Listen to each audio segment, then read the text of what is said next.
Mari kita luruskan satu hal sejak awal. Hari ini kita sama sekali tidak akan membahas cerita hantu, mitos, atau klinik murahan. Kita akan masuk ke dalam laboratorium digital.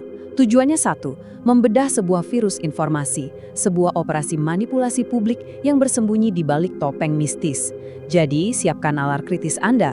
Kita akan melakukan audit forensik ini dengan sangat-sangat dingin dan objektif.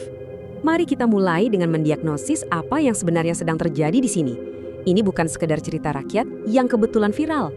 Ini adalah anomali kognitif. Tolong garis bawahi istilah itu, anomali kognitif. Ini adalah sebuah pergeseran ekstrim di ruang publik di mana sebuah realitas sejarah secara sengaja dan terstruktur didistorsi menjadi legenda urban. Buat apa? Sederhana, untuk menciptakan ketergantungan psikologis bagi mereka yang rentan secara logika. Dokumen audit kita hari ini akan bergerak melalui 4 titik fokus. Pertama, kita isolasi anomali kognitif Gunung Kawi. Kedua, kita lakukan audit mesin ekonomi lokal. Ketiga, kita masuk ke forensik manipulasi psikologis digital. Dan terakhir, kita akan rumuskan doktrin pertahanan kedaulatan kognitif. Mari kita buka laporannya.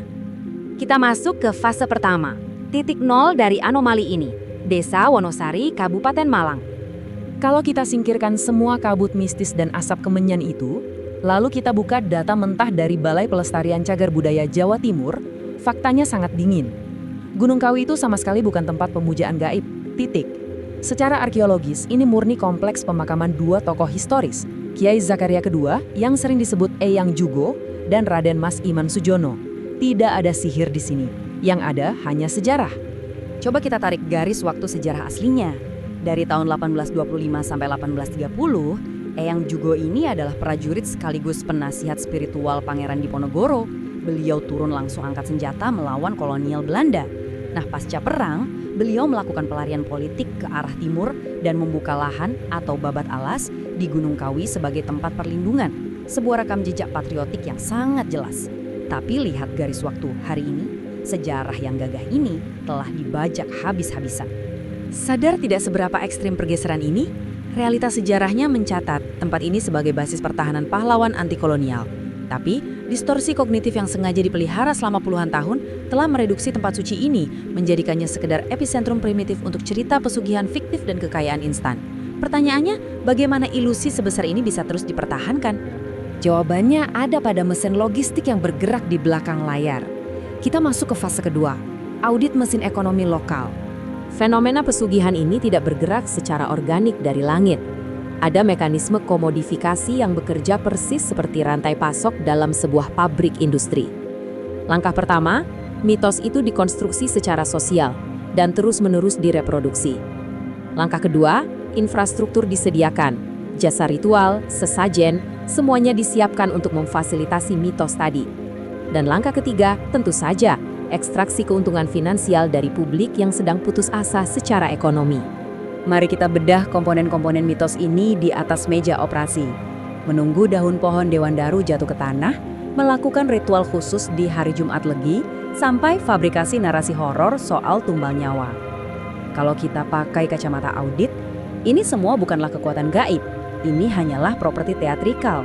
Ini cuma alat yang dikonstruksi supaya roda industri pariwisata mistis ini tidak pernah berhenti berputar. Lalu, kemana arah aliran uangnya? Siapa penerima manfaat dari teater ini? Jawabannya sangat terukur. Ekosistem lokal, pemandu ritual, penjual perlengkapan sesaji, pemilik penginapan, dan lahan parkir. Satu-satunya sihir transmutasi yang benar-benar terjadi di sini hanyalah perpindahan uang secara fisik dari dompet orang-orang yang tertipu masuk ke dalam laci kasir ekosistem ini. Tapi eksploitasi di lokasi fisik ini itu baru separuh dari anatomi masalahnya. Kita masuk ke fase ketiga, di mana manipulasi ini disuntikkan secara digital langsung ke otak Anda. Forensik manipulasi psikologis digital. Selamat datang di ruang laboratorium Attention Economy atau ekonomi perhatian. Pahami istilah ini dengan sangat baik. Ini adalah sebuah pasar digital yang dingin, di mana mata, telinga, dan yang paling utama, ketakutan Anda ditangkap secara presisi. Perhatian Anda kemudian dimonetisasi, diuangkan. Caranya? Dengan mengeksploitasi kelemahan dan bias kognitif di dalam otak Anda sendiri. Coba kita bedah taktik para kreator digital ini. Mereka memanipulasi Anda menggunakan pola bahasa yang sengaja dirancang untuk memicu rasa was-was. Kata-kata seperti tumbal nyawa, kutukan keturunan, kekayaan instan, tujuannya cuma satu, retensi algoritma. Narasi horor ini menekan tombol panik di otak primitif Anda supaya Anda tidak menekan tombol skip. Hasil akhirnya sama sekali tidak ada urusannya dengan alam gaib. Hasil akhirnya adalah keuntungan AdSense dan eksposur masif bagi kreator tersebut. Di titik ini, kita harus berhenti sejenak. Dalam setiap penyelidikan forensik kelas berat, kita selalu menembakkan satu pertanyaan fundamental. Cui bono, siapa yang sebenarnya diuntungkan? Saat Anda sedang berkeringat dingin, merinding menonton konten horor pesugihan di layar ponsel, sadarilah satu hal. Kreator konten di seberang sana sedang tersenyum lebar melihat grafik analitik dan pendekatannya meroket. Anda sedang dieksploitasi secara psikologis. Sekarang Anda sudah melihat anatomi penipuannya secara utuh, luar dan dalam.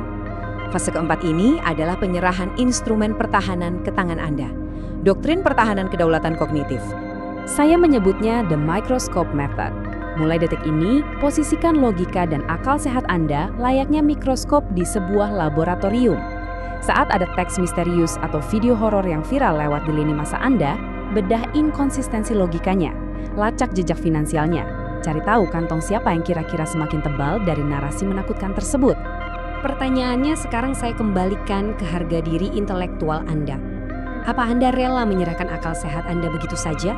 Apa Anda bersedia direndahkan, dianggap cuma sebagai metrik tontonan, dan menjadi korban manipulasi psikologis dari sebuah algoritma yang dirancang oleh pembuat konten yang serakah? Kemarahan yang seharusnya Anda rasakan saat menyadari bahwa Anda sedang dimanipulasi ini, itu jauh lebih sehat dan jauh lebih rasional daripada ketakutan pada hantu fiktif. Mari kita bunuh mitos ini dengan logika transaksi. Sifat dasar dari sebuah kekayaan yang sah adalah probabilitasnya untuk bisa dilacak. Uang itu punya jejak digital, ada pergerakannya di ekonomi makro, dan tunduk pada hukum pertukaran nilai. Karena entitas yang disebut pesugihan ini secara matematis sama sekali absen dari seluruh instrumen analisis makroekonomi kita, maka secara ilmiah terbukti, pesugihan hanyalah instrumen pemerasan psikologis bagi kelompok masyarakat yang sedang rentan. Parameter akhir dari seluruh audit kita hari ini bisa diringkas ke dalam satu frasa yang harus Anda ingat baik-baik, kedaulatan kognitif. Pikiran Anda adalah wilayah kedaulatan utama yang tidak boleh diinvasi, tidak boleh dijajah oleh taktik murahan, eksploitasi ketakutan, dan hoax digital. Pertahankan nalar Anda dengan dingin dan keras. Jangan pernah mengizinkan diri Anda menjadi komoditas ketakutan bagi orang lain. Audit selesai. Sampai jumpa di pembedahan anomali berikutnya.